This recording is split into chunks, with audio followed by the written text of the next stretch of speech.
Release the Epstein files. Release them all. That's all I've ever said. Now, do I think that there will be people who do not deserve it, who may be injured by this? Yes. Why? You'll see. You'll see next week. That's when the DOJ has to release the files, okay? So House Democrats like juicing this story, all right? Why? They say it's to help survivors. I am suspicious of that motivation. We'll get into it. They put out lots of photos today that they got from the Epstein estate. Did they advance our understanding? Not only no, but intentionally not. This picture here of Trump with these women, this is the big ticket. All over, you'll see this online. Why? We both know why. It's the blacked out faces. Why are they blacked out? The Democrats explain the redactions by saying, our commitment from day one has been to redact any photo, any information that could lead to any sort of harm to any of the victims. So those women that are all around our now president, those are victims? Oh, no, no, no. We didn't say that, the Democrats say in response to the question. Well, then, who are they? What are you doing? Is this for the survivors? Or is this for sport? And that's my concern, because everyone knows the people who have been exploited the most have always been the survivors. As soon as this became a political football, they were always the ones that were used and abused, and not just by Epstein. So let's get some perspective on what we're looking for here and what we must hold as a standard, all right? Epstein survivor, host of the podcast From Now On, Lisa Phillips, and an attorney representing Lisa and other Epstein survivors, Jennifer Freeman. Good to have you both. Thank you for joining me. Good to see you again, Lisa.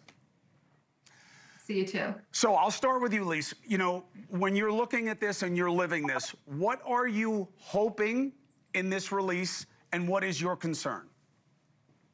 Well, what we're hoping is to get more answers and to be able to connect the dots.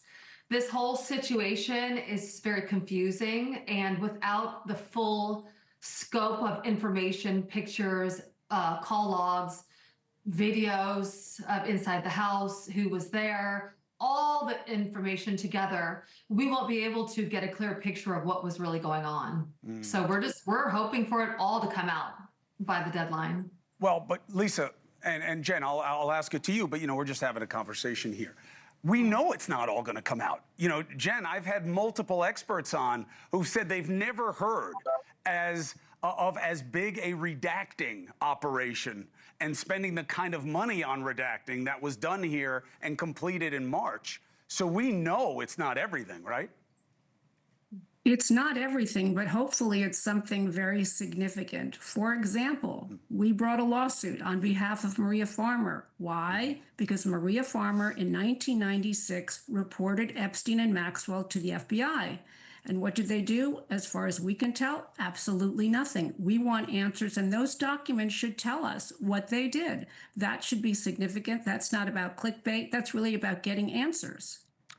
Absolutely, but you just said the magic words there also, right? And I'll give this back to you, Lisa, as being, you know, a denizen of the digital world now, right? And understanding what sells out there, even on this story.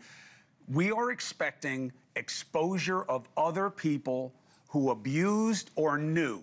And what makes that reasonable is I've never heard of a trafficking scheme that involved one guy and his girlfriend and no one else was ever exposed to anything except this one. So I'm open to it. Release the files. But do you believe that the list that supposedly Thomas Massie has of names of people, do you think that's going to come out unless he releases it on his own?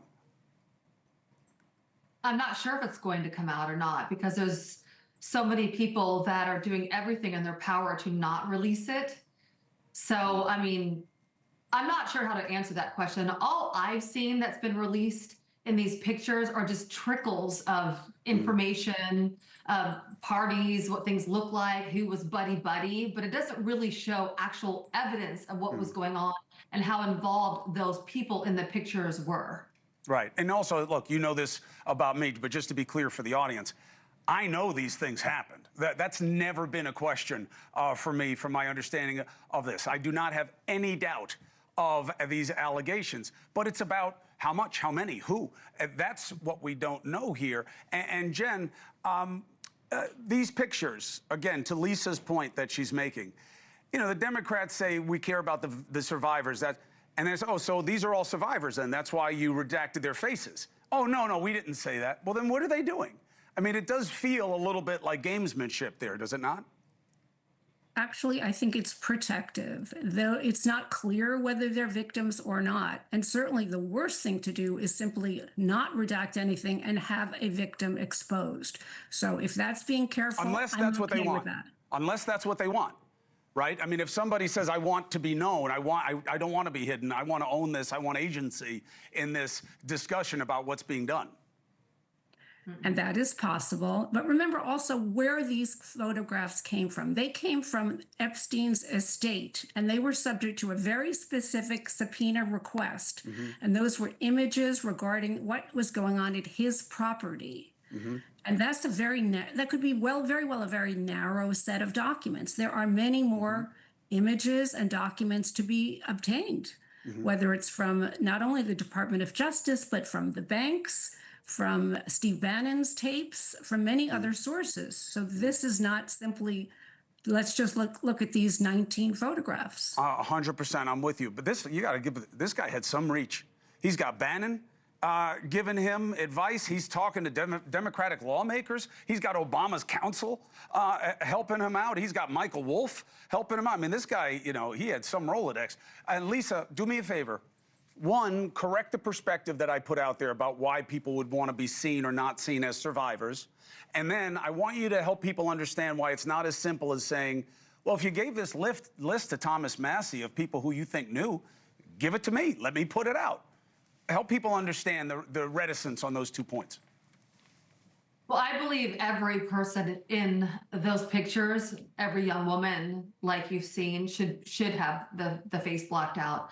Because if they're not someone who's a survivor, then people see their face, all of a sudden the media and everybody wants to ask them questions, and their life is just turned upside down. Then you have the people who are survivors, let's say they were abused at that party, or on another occasion, and then now all of a sudden their face is out there and maybe they didn't want to come forward. And so either way, abused or not abused, your face is out there, and it's not good. I mean, we get a lot of death threats and people you know, antagonizing us everywhere we go and online. So I believe that they did the right thing in blacking out those faces. I mean, it does raise another question, though. I agree with what you're saying, of course, but the first point of, oh, this woman is not a survivor, but now you're going to ask her all these questions, doesn't that go for men who are in a lot of these photos, too, if they were just at a party? Yeah, just because the men are at the party doesn't mean they're innocent. I've always said that. That's the reason why we need to see more evidence of actual people doing actual things at those parties and events. Well, we just heard a Democrat say, Jen, we have a lot of tapes of people having sex, and we got to look through them and see what they are and what they aren't. Now, why the Democrats are doing that and not the DOJ, I don't know, but this has been wacky from jump, and we will stay on it to its conclusion. And Lisa, Jennifer, you will always have a platform here to make the case of what works for you and what doesn't and why. Thank you both for being with me tonight. We'll do it again. Thank you for watching. Subscribe below and download our NewsNation app right now on your phone, and you will get fact-based, unbiased news for all Americans.